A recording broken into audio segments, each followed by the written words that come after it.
तो चलिए आज एथर एनर्जी के आईपीओ पर बात करते हैं। जी 2981 करोड़ का इशू है, काफी चर्चा में रहा। जी हाँ, बिल्कुल।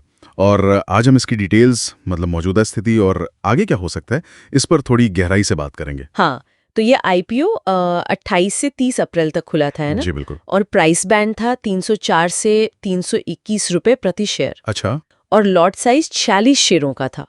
मतलब एक लॉट के लिए आप कह सकते हैं करीब 14,766 रुपए का निवेश। ओके। और आज मतलब 2 मई को अलॉटमेंट स्टेटस भी पता चल जाएगा। हाँ जी, निवेशक इसे लिंक इन टाइम की वेबसाइट पर या फिर बीएसई पर चेक कर सकते हैं। ठीक है। और शेयर क्रेडिट होंगे 5 मई को और लिस्टिंग फिर 6 मई को। जी बिल्कुल, लिस्टिंग 6 मई को एनएससी और बीएसई दोनों पर होगी। ठीक है।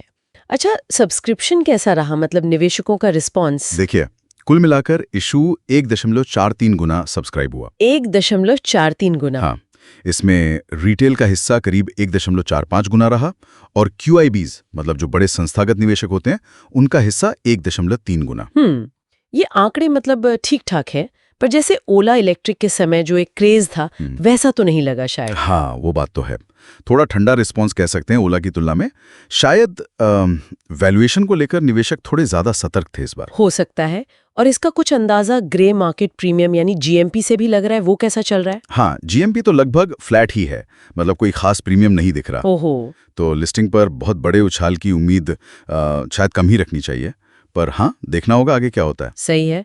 अच्छा, वैल्यूएशन पर आते हैं। करीब 6 गुना ईवी सेल्स पर वैल्यू किया गया है एथर को। इसे बाजार कैसे देख रहा है? देखिए, 6 गुना ईवी सेल्स को थोड़ा सतर्क ही माना जा रहा है। अच्छा। खासकर वो ओला इलेक्ट्रिक वाला अनुभव शायद लोगों के मन में है। वो 150 रुपए पे लिस्ट होकर फिर 50 रुपए तक गिर गया था। हाँ, वो तो था। अच्छा, एथर के अपनी परफॉर्मेंस देखें तो वित्त वर्ष 24 में कितने स्कूटर बेचे उन्होंने? वित्त वर्ष 24 में उन्होंने 1,08,889 स्कूटर्स बेचे थे और अभी जो वित्त वर्ष 25 की चौथी तिमाही गई उसमें मार्केट शेयर 11.9% तक पहुंच गया था। 11.9%।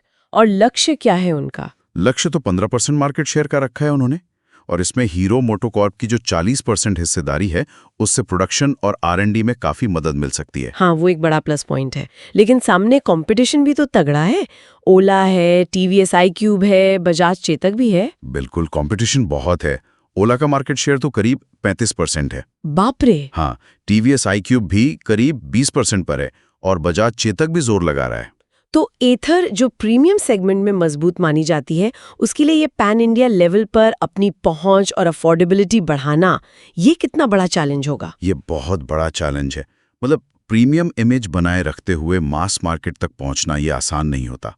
तो निवेशकों को क्या ध्यान रखना चाहिए? हाँ, बताइए क्या जरूरी बातें हैं निवेशकों के लिए? देखिए, पहली बात तो यही कि इस वैल्यूएशन की तुलना सेक्टर की दूसरी कंपनियों से करें। ठीक है। दूसरा, लिस्टिंग से पहले जीएमपी का ट्रेंड क्या कहता है उस पर नजर रखें। तीसरा, एंकर निवेशकों का जो लॉक इन पीरियड है वो समझना जरूरी है। हाँ, वो कब तक है? 50% शेयर 2 जून तक लॉक्ड हैं और बाकी के 50% शेयर 2 अगस्त तक।